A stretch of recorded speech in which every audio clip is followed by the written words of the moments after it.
Assalamualaikum warahmatullahi wabarakatuh. Perkenalkan, saya Ayu Arsita Apriliana dengan NIM 26050122120026 dari kelas Oceanografi B PJ Kartina. Di sini saya akan sedikit menjelaskan mengenai deformasi gelombang.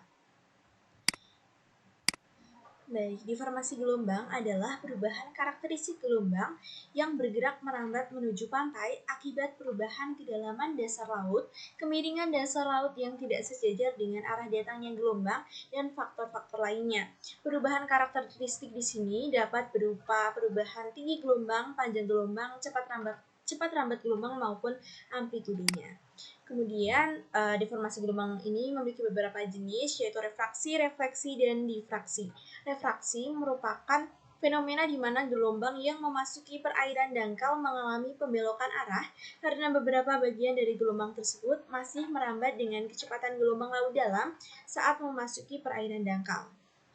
Jenis yang kedua adalah refleksi. Refleksi gelombang merupakan peristiwa pemantulan atau pergerakan secara tidak beraturan energi gelombang laut dari suatu tempat ke tempat lain karena menabrak suatu penghalang. Penghalang di sini dapat berupa kapal, terumbu karang, maupun bangunan pemecah gelombang. Nah, gelombang yang dipantulkan ini dapat sebagian saja ataupun seluruhnya. Yang terakhir adalah difraksi gelombang yang merupakan peristiwa pembelokan gelombang yang diakibatkan oleh adanya rintangan ataupun penghalang.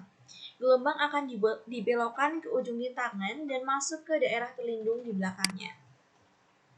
Kemudian terdapat gelombang pecah, yaitu gelombang dari laut dalam menuju laut dangkal dan mengalami ketidakstabilan akibat berubahnya kemiringan dasar laut dan akhirnya pecah pada kedalaman tertentu. Gelombang pecah adalah bentuk deformasi gelombang yang paling ekstrim, dan pada saat suatu gelombang pecah, energi gelombangnya akan sekaligus terlepas. Gelombang pecah sendiri terbagi menjadi 4 berdasarkan nilai NI-nya. Yang pertama adalah gelombang spilling dengan nilai NI kurang dari 0,4. Lalu gelombang plunging, dia nilai NI-nya lebih dari 0,4 dan kurang dari 2,3. Yang ketiga adalah collapsing. Gelombang collapsing ini nilai NI-nya lebih dari 2,3 dan kurang dari 3,2. Dan yang terakhir adalah gelombang surging yang nilai NI-nya lebih dari 3,2. Nah, biasanya gelombang yang digunakan untuk surfing itu adalah gelombang plunging.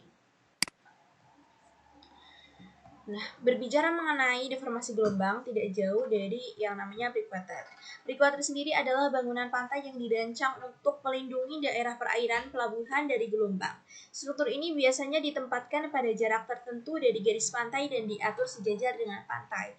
Tujuan utama dari breakwater adalah untuk mengurangi energi gelombang sebelum mencapai pantai, sehingga mengurangi erosi pantai dan dampak negatif lainnya seperti pada wilayah pesisir yang sering terkena badai dari laut ataupun gelombang tinggi.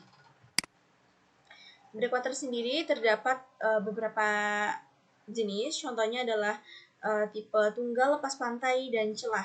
Untuk bangunan breakwater tunggal sendiri hanya dibuat pada satu sisi di sepanjang pantai saja, sehingga pada proses pembangunannya lebih sederhana dan murah. Namun fungsinya tidak seefektif breakwater lain. Yang kedua adalah breakwater lepas pantai. Breakwater tipe ini ditempatkan jauh dari pantai supaya dapat mengurangi gelombang sebelum mencapai pantai.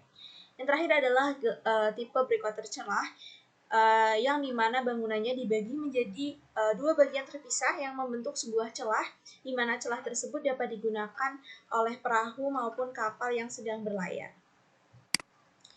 Nah, breakwater ini membuat gelombang yang datang dari laut lepas mengalami perubahan nilai tinggi gelombang, di mana nilainya akan berkurang dibandingkan pada saat gelombang masih berada di laut dalam.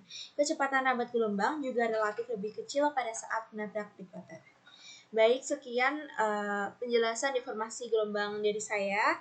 Wassalamualaikum warahmatullahi wabarakatuh.